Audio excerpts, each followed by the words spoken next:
여러분, 대한민국에서 시급을 가장 많이 받는 업종이 금융업에 종사하는 사람들입니다. 금융업에 종사하는 사람들.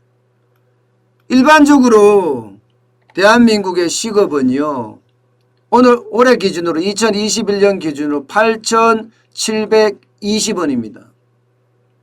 그동안 엄청 많이 올라서 8,720원이에요. 그런데 이 금융업에 종사하는 사람들의 시급, 와, 여러분 놀라지 마세요. 엄청납니다. 엄청나요. 예, 보시는 것처럼 52,292원입니다. 맨 위에가 금융업에 종사하는 사람들이에요. 금융업에 종사하는 사람들. 엄청나게 많이 올라갔죠. 뭐 전기통신업도 마찬가지예요. 32,854원이고요. 예, 전기가스업도 마찬가지입니다. 42,671원.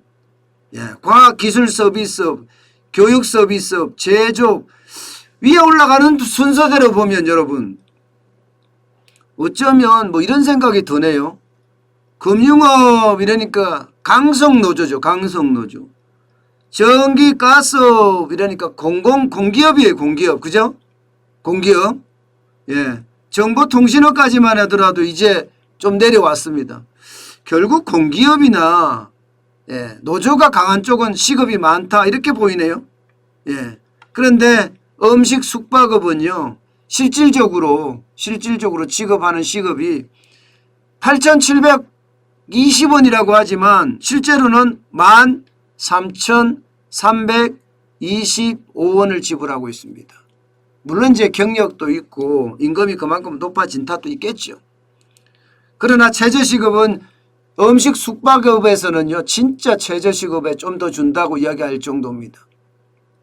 자, 그러면 이 금융업이 51,292원 이렇게 받아서 과연 생존할 수 있을까요? 저는 강성노조가 임금은 키웠지만 결국 생산성이 떨어지기 때문에 금융업이 그렇게 오래 버티지 못할 수도 있다. 다시 말해서 은행도 망할 수도 있다. 저는 그런 예측을 합니다.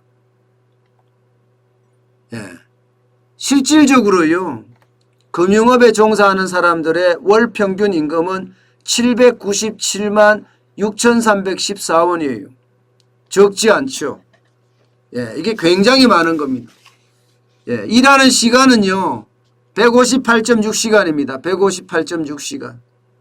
이것을 나눠봤더니 51,292원이에요. 51,292원. 모든 직종의 평균 시급이 24,379원이거든요. 거기에 2배입니다.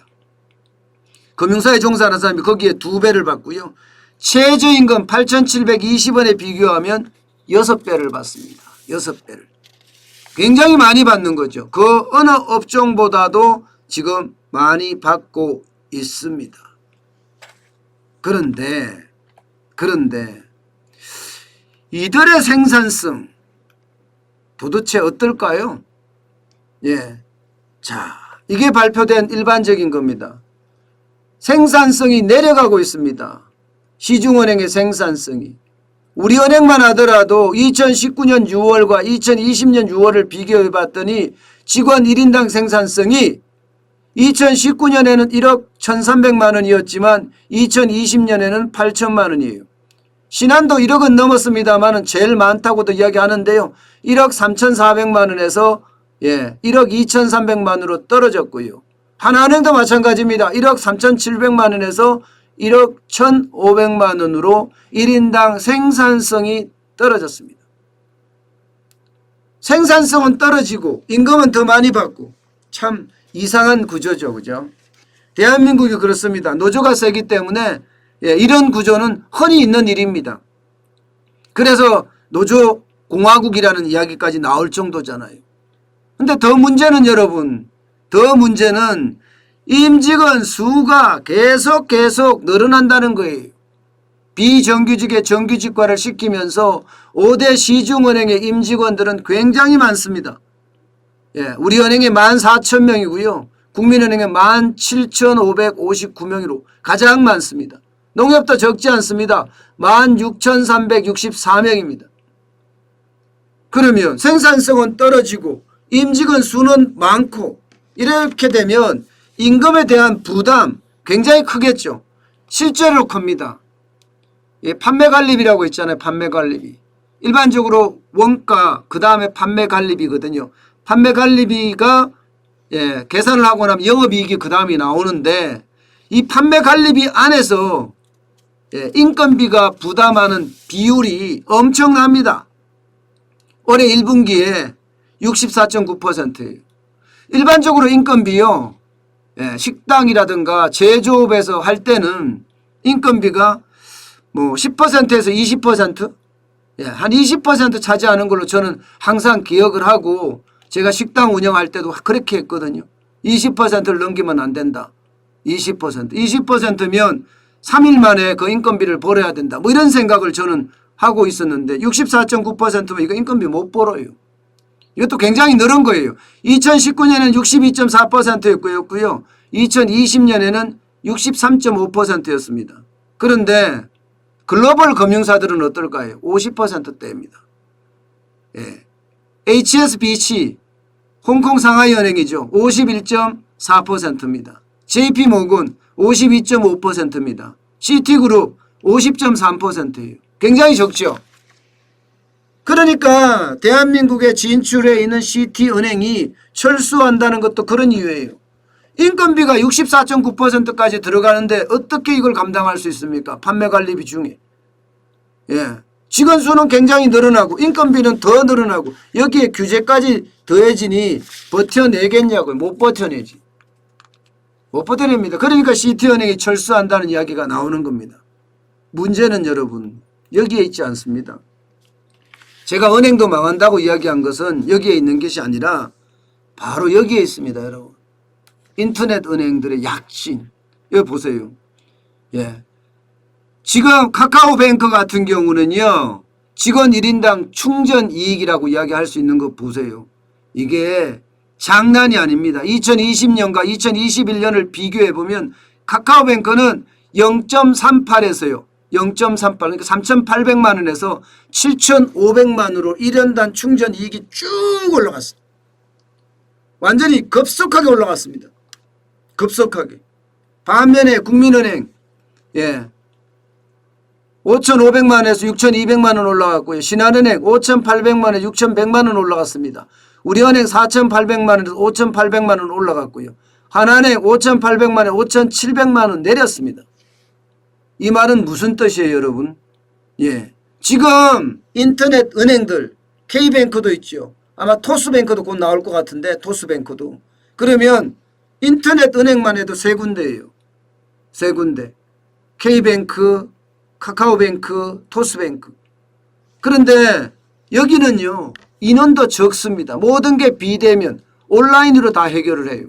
그러다 보니까 지점도 없습니다. 사무실도 필요 없어요. 인력도 많지 않아요. 그러면 지금 국민 신한 우리 하나가 이겨낼 수 있을까요? 이겨낼 수 있을까요? 못 이겨요. 절대로 못 이깁니다. 이미 금융은요 시스템적으로 변해가고 있고 핀테크 업체들이 워낙 난리를 치기 때문에 예, 지금 기존에 있는 은행들이 과연 따라갈 수 있을까요? 결국 저는요 결국 노조 강성 노조 좋아요.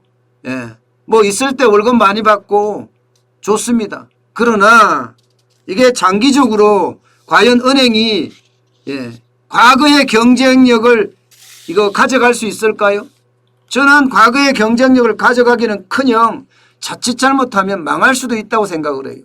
하나은행 보세요. 하나은행. 맨 마지막에 있는 하나은행을 보면 직원 1인당 충전 이익이 5,800만 원에서 이제 2021년에 5,700만 원으로 떨어졌습니다. 그러면 이게 결국은요 이렇게 떨어지다 나중에는 마이너스가 되는 그런 사태도 벌어지겠죠. 저는 그 시간이 그렇게 오래 있지 않다고 생각해요. 때문에 국민이나 신한이나 변하지 않으면 결국 지금의 지위도 다 잃어버릴 겁니다. 유통 보세요. 유통회사들 보세요. 롯데가 어떻습니까? 신세계는 그나마 좀 약진한다고 하지만 롯데 이러면 유통 공룡이라고 이야기했어요. 롯데를 이길 데가 아무데도 없다고 생각했어요. 그런데 지금은 어떻습니까? 신세계도 약진하고 있죠. 쿠팡한테는 게임도 안 돼요. 쿠팡한테는 게임도 안 돼요. 예.